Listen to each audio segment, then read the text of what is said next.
Well, here we go. Today, I want to cover a topic that I've wanted to cover for a long time. But to me, it's a hard topic to just cover in a video. So I've taken some notes, and I kind of want to lay this out the best I can, and I don't want to make it an hour-long video. So we're going to try and get through this the best we can. But I want to talk about how much pressure can you put on your property. So this is all about hunting pressure, or actually just pressure in general, because it doesn't have to be just hunting pressure. It can be pressure even in the summer months or early fall when you're putting in food plots. It's just pressure on your property, human pressure. And how much pressure can you put on your property and still be successful? And that's why it's hard, because every hunter, every group of hunters, every hunting camp has a different definition of what success is, of what it means to be successful. So for the purposes of this discussion, I have to narrow it down to a set of goals that I use. And so my set of goals is all about being able to hunt as much as I can, and being able to hunt, or at least have a legitimate chance at killing big mature bucks year after year after year. So in other words, being consistent in killing big bucks.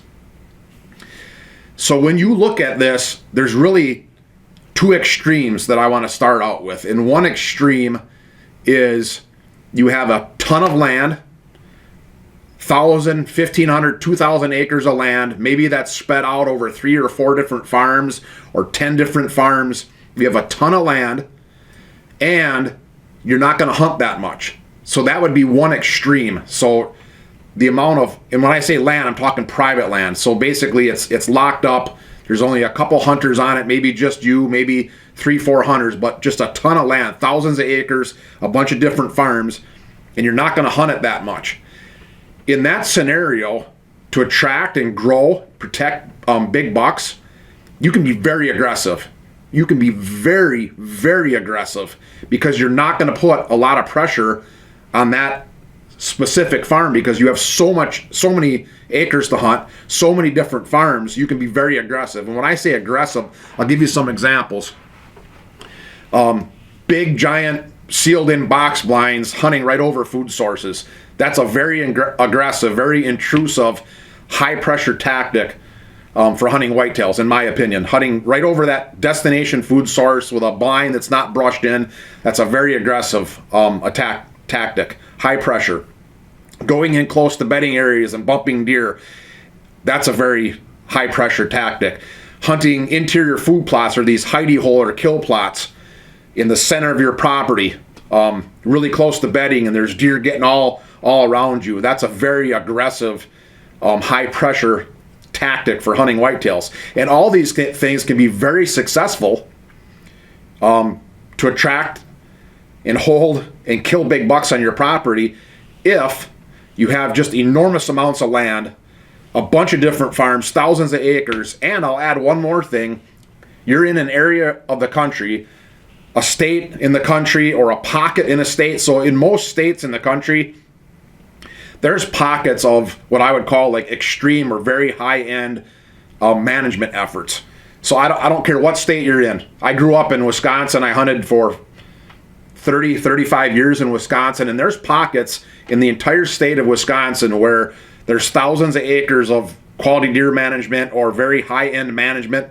You know, people think of Buffalo County or Pepin County, everything along that driftless western part of Wisconsin. There's pockets along those areas where a lot of the landowners in that area are very like-minded, and they're passing up 2- and 3-year-old bucks.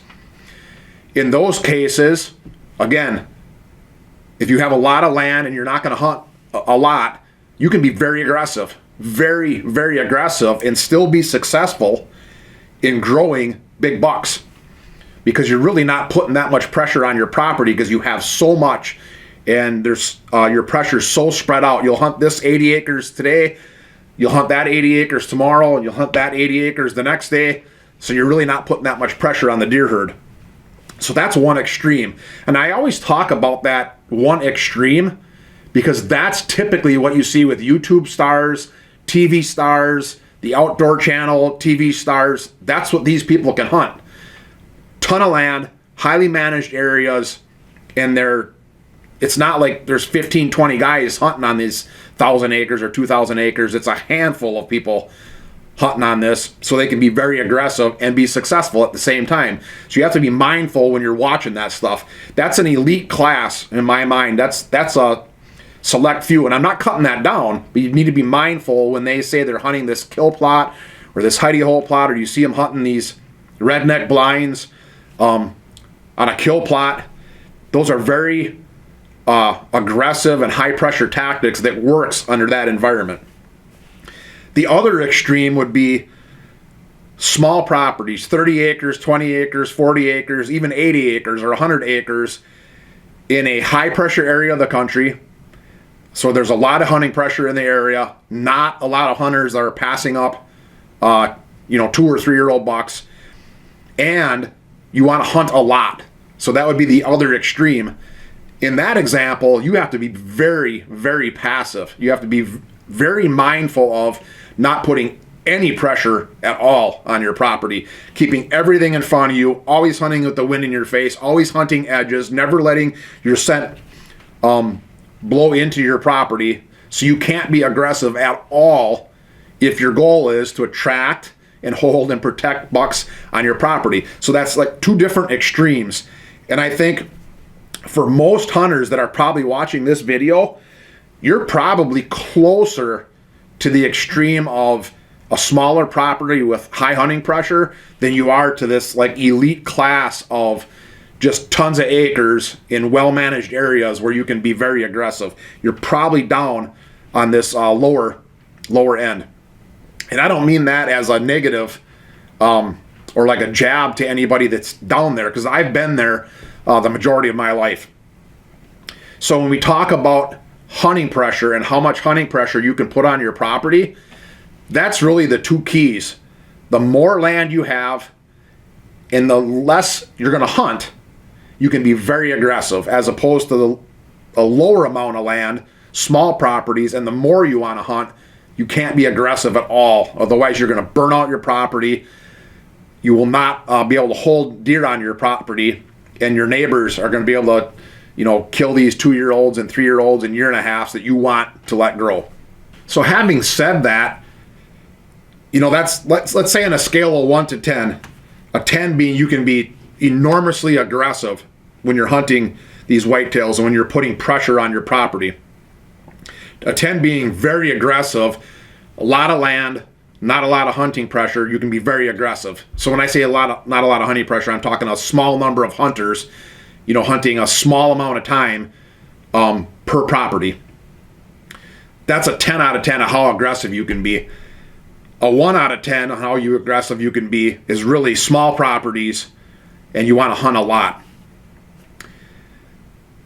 Even if you have a small property, if you're only going to hunt, let's say 3-4 days a year, or maybe you're a weekend hunter, or maybe even every other weekend type person, maybe you take 1 week of vacation a year where you're going to hunt 5 days in a row. So kind of a lower amount of actual hunting time, you can start being a little more aggressive. You don't have to be just extremely passive if you kind of fit that scenario. And everybody's different. That's why it's so hard to talk about this. For me, in my entire life experience, I have always defaulted to being very passive and very non-aggressive overall. So there's times of the year where I will be really aggressive, like peak rut.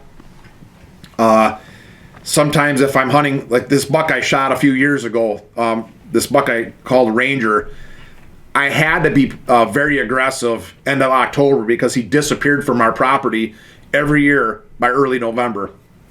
We just didn't see him anymore. So under that specific example, I got very aggressive the year that I killed him, but I knew that it would be like a couple, 2-3 days, maybe a week or two of being very aggressive, and then I would go right back to being a passive type hunting atmosphere on our properties. Amy and I are always on the passive side. We're always down toward a 1 for being aggressive on our properties because we hunt smaller properties. A lot of our neighbors has extreme hunting pressure, a lot of shotgun hunting, a lot of brown is down. And that's fine. I'm not judging any of those neighbors, but because we want to grow our bucks to the next age class, or watch a 3 or a 4-year-old buck and hopefully he makes it to the following year, we really back off on our properties and hunt them with the least amount of hunting pressure that we can. We always default to the passive side of hunting. And I've also learned through the years that even if there's 1 or 2 big bucks that I get cameras of, camera pictures of every year, it's hard to hunt, 1 or 2 mature bucks on your property. That's very hard to do. And a lot of people fit in that category where they'll run their cameras and every year they'll have like 1 buck, 1 3 or 4-year-old buck that they'll kill. But they're only hunting 40 or 80 acres. And that is very, very difficult to have only 1, let's say, mature buck to hunt and be successful every single year. So my strategy has always been to be a very passive, low hunting pressure type style, so that maybe I can turn that 1 mature buck to hunt into 2 or even 3. Now I've doubled or tripled my odds of being successful every year in harvesting a mature buck. Instead of only having 1 mature buck to hunt, now I'll have 2 or 3. And I think being very passive and non-aggressive and keeping pressure low on my farm, or farms that I can hunt, has helped me achieve that goal of having multiple mature bucks to hunt year in and year out.